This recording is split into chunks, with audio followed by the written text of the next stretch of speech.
오늘의 말씀은 히브리서 12장 18절부터 29절 말씀입니다. 할렐루야. 오늘 하루도 여러분 삶 가운데 하나님의 은혜와 평강이 함께하길 축복합니다. 히브리서 저자는 이제 그들이 어디에 도착했는지를 논하고 있습니다. 하나님의 백성의 최종 도착지는 이스라엘 백성들이 율법을 받았던 신의 산이 아닌 천상의 예루살렘입니다. 18절 19절 너희는 만질 수 있고 불이 붙는 산과 침침함과 흑암과 폭풍과 나팔 소리와 말하는 소리가 있는 곳에 이른 것이 아니라 그 소리를 듣는 자들은 더 말씀하지 아니하시기를 구하였으니, 여기 불이 붙는 산과 침침함과 흑암과 폭풍과 나팔 소리와 말하는 소리가 있는 곳이라는 것은 모세가 율법을 받을 당시의 상황을 장엄하게 묘사하고 있는 내용입니다. 그 광경을 직접 목격한 백성은 하나님께서 직접 말씀하시지 않기를 바랄 정도로 두려움에 휩싸였습니다. 게다가 누구든지 신의 산 가까이 오면 돌로 쳐 죽이라고 하셨기에 더 두려울 수밖에 없었던 것이죠. 심지어 옛 언약을 중개했던 모세마저도 하나님 앞에서 무서워하고 떨었습니다. 죄인이 거룩하신 하나님의 임재 앞에서 두려워하는 것은 당연하죠. 그러나 신약의 공동체인 교회, 그리스도의 피로 정해진 새 언약 백성은 새 언약의 중보자이신 예수 그리스도로 인해서 담대하게 하나님께 나갈 수 있습니다. 하나님이 더 이상 심판자가 아니라 사랑의 아버지이시기 때문에 두려워하지 않고 하나님께 나갈 수 있는 것입니다. 그래서 22절에서 성도들이 이르는 곳은 시내산이 아니라 시온산, 곧 하나님의 도성인 하늘의 예루살렘이라고 말씀합니다. 22절 그러나 너희가 이루는 곳은 시온산과 살아계신 하나님의 도성인 하늘의 예루살렘과 천만 천사와, 시온산이 있는 예루살렘은 하나님이 당신의 이름을 두시려고 택하신 곳이요 하나님의 성, 큰 왕의 성입니다. 그러나 이러한 이 땅의 예루살렘도 하늘에 있는 참 예루살렘의 그림자일 뿐이죠. 우리는 영광스러운 하늘의 예루살렘 백성이 되었습니다. 이것이 얼마나 큰 은혜인지를 잊지 말아야 할 것입니다. 히브리서 저자는 시온산의 수많은 천사와 하늘의 장자들의 집회와 온전하게 된 의인들이 예수님의 피 앞에 나왔다고 말씀합니다. 23절 24절 하늘에 기록된 장자들의 모임과 교회와 만민의 심판자이신 하나님과 및 온전하게 된 의인들의 영들과 새 언약의 중보자이신 예수와 및 아벨의 피보다 더 나은 것을 말하는 뿌린 피니라. 마치 하나님께서 벌이신 축제를 묘사한 듯합니다. 그들은 그리스도의 새 언약의 피로 정결해진 자들이며 하나님의 아들로 인정받은 자들입니다. 그래서 그들에게서는 두려움이 느껴지지 않습니다. 우리 또한 새 언약 백성으로 하나님 앞에 담대히 나가 두려움 없이 그분을 즐거워할 수 있게 되었습니다. 그 기쁨의 축제가 우리 공동체 안에서도 재현될 수 있길 바랍니다. 히브리서 저자는 25절에서 하나님께서 땅에서 하신 말씀에 불순종한 자들에게 땅이 진동할 만큼 진노하셨듯이 하늘의 말씀에 불순종한 자들에게는 하늘과 땅이 진동하실 만큼 진노하실 것이라고 경고합니다.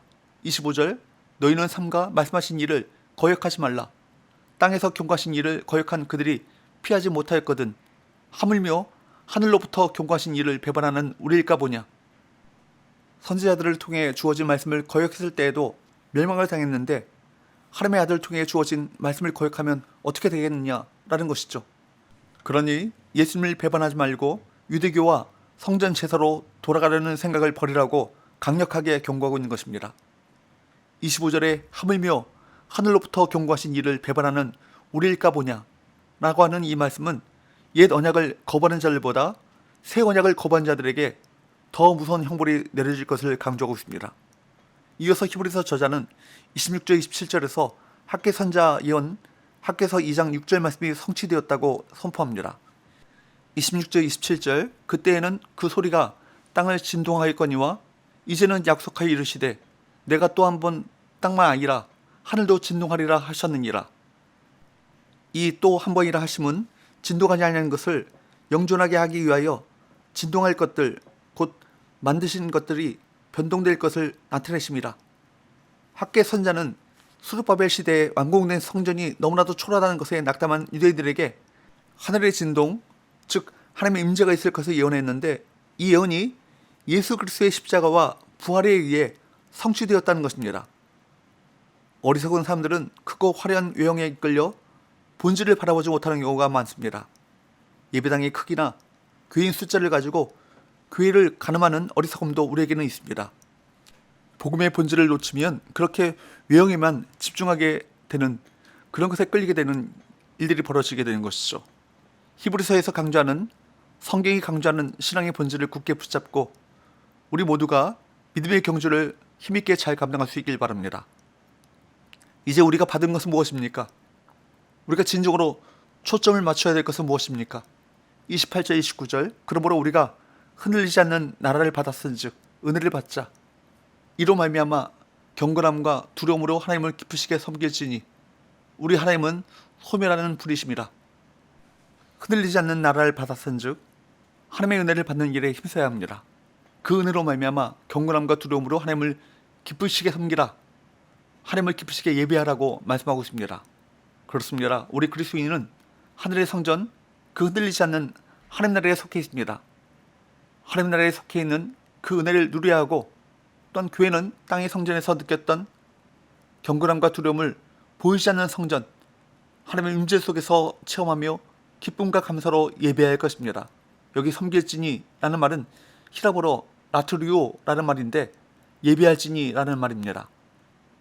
그런데 히브리서 저자는 29절에서 우리 하나님은 소멸하는 분이심이라 라는 말씀을 인용하며 의미심장하게 논의를 마치고 있습니다. 이는 모세가 우상을 숭배하지 말라고 경고하며 하나님께서 우상을 불사르실 것이라는 문맥에서 나온 말씀입니다. 히브리서 저자는 대놓고 예루살렘 성전을 우상이라고 말하지는 않지만 이 한 구절을 인용함으로써 예루살렘 성전은 사실상 우상이며 하나님께서 태워버리실 것이다 라고 하는 메시지를 암시한 것입니다. 여러분, 사람이 세운 것들 중에 영원한 것은 없습니다. 아무리 성전이라 할지라도 그것이 하나님의 영광을 온전히 드러내지 못한다면 우상과 다를 바가 없고 무너져야 할 것에 불과한 것입니다. 여러분, 세상의 모든 것은 변하고 사라지고 흔들릴 것입니다. 무엇보다 하나님을 거역한 죄인들은 진노의 불에 소멸될 것입니다. 하지만 우리가 소유한 하나님 나라는 흔들리지 않는 견고한 나라입니다. 우리는 그곳에 영원히 거할 것입니다. 그러므로 그 은혜에 합당한 자로서 경건함과 두려움으로 하나님을 기쁘시게 예배해야 마땅할 것입니다. 이제 우리가 서야 할 곳은 어디입니까? 신의 산이 아닌 시온산, 곧 하늘의 예루살렘입니다. 우리는 새 언약의 중보자이신 예수님을 통해 모든 신령한 은혜를 누리게 되었습니다. 그러므로 마땅히 새 언약 백성으로서 범사의 경건함과 두려움으로 하나님을 예배하는 저와 여러분 되시기를 주님으로 축복합니다. 기도합시다. 하나님 아버지, 우리에게 흔들리지 않는 하나님 나라를 받게 하시니 감사합니다. 더욱 은혜를 사모하고 하나님의 은혜를 충만히 누리게 하셔서 경건함과 두려움으로 하나님을 기쁘시게 섬기고 예배하게 하여 주옵소서. 예수의 거룩하신 이름으로 기도하옵나이다. 아멘.